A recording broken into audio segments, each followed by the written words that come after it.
నా పేరు రాములు అండి. సార్ రేవంత్ రెడ్డి గారు చేసిన నిర్ణయం కరెక్ట్ అంటారు హైడ్రా విషయంలో? కరెక్ట్ అంటే కరెక్టే అది. ఒక మాటగా చూస్తే అయితే కరెక్టే ఉంది అది. కానీ పేదవాళ్ళ ఇంట్లో కూల్చొద్దు అనేసి మేము అనుకుంటాం. ఓకే.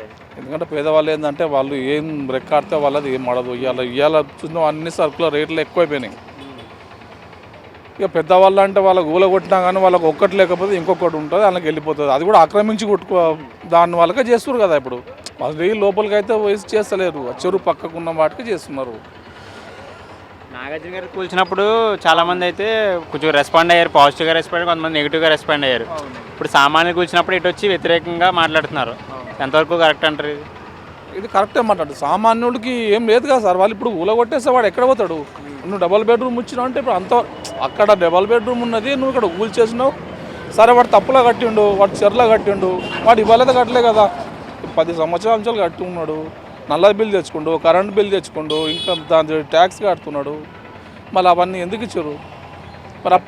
కబ్జా చేసి కూడా కొంతమంది పేదలు ఇల్లు కట్టుకున్నారని చెప్పేసి అంటున్నారు కదా, అవి కూల్చుదామని చెప్పేసి అంటున్నారు.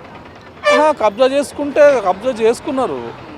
చాలా మటుకు పెద్ద పెద్ద వాళ్ళు కబ్జా చేసుకున్నారు. ఈ గరీబ్ వాళ్ళు ఏం కబ్జా చేసుకోలేదు. అది మనం చూడవచ్చు. పోతుంటే కట్ట కింద అటుపక్క ఇటుపక్క వాళ్ళు అన్నీ ఏది చెప్పినా కానీ వాళ్ళు కబ్జా చేసుకున్నట్టే.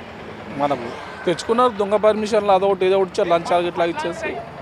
వరదల సమయంలో పవన్ కళ్యాణ్ గారు నిన్నే ₹1 కోటి అయితే ఇచ్చారు కదా రేవంత్ రెడ్డి గారికి, ఎలా చూడొచ్చు అసలు? ఇప్పుడు నేను ఫోన్లో చూశాను, ₹1 కోటి ఇచ్చారు. మంచి పని చేస్తున్నాడు, ఇచ్చాడు కదా. కరెక్టే అనుకో. అది ఆయన కూడా ఏం ఊహించిండంటే ఇట్లా కబ్జాలు ఉంటాయి, మొత్తం సిటీ మొత్తం నిండిపోతుంది కదా సార్. అది ఇది అవి తొలగిస్తే మనకు ఏంటంటే నీళ్ళు అన్నీ వెళ్ళిపోతుంది, నష్టం జరగదు. పోయినసారి కూడా చాలా నష్టం జరిగింది, చాలామంది జనాలు చచ్చిపోయినారు. వాళ్ళు అనుకున్నది కూడా కరెక్టే, అన్నీ వాళ్ళు చేస్తున్నారు. మిగతా ఈ 5 సంవత్సరాల్లో అభివృద్ధి ఇంకా ఎక్కువ అవకాశం ఉందంటారు హైదరాబాద్లో?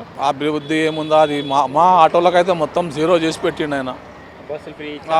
బస్సులు ఫ్రీ ఇచ్చేసి మమ్మల్ని బుచ్చపోలం చేసేసిండ్రు, ఖాళీ కూర్చుని పెట్టండి. ఇప్పుడు ఎన్ని సంవత్సరం కావడానికి వస్తుంది, ఇంతవరకు ఆటోల కోసం అయితే ఏమీ చెప్తలేడు.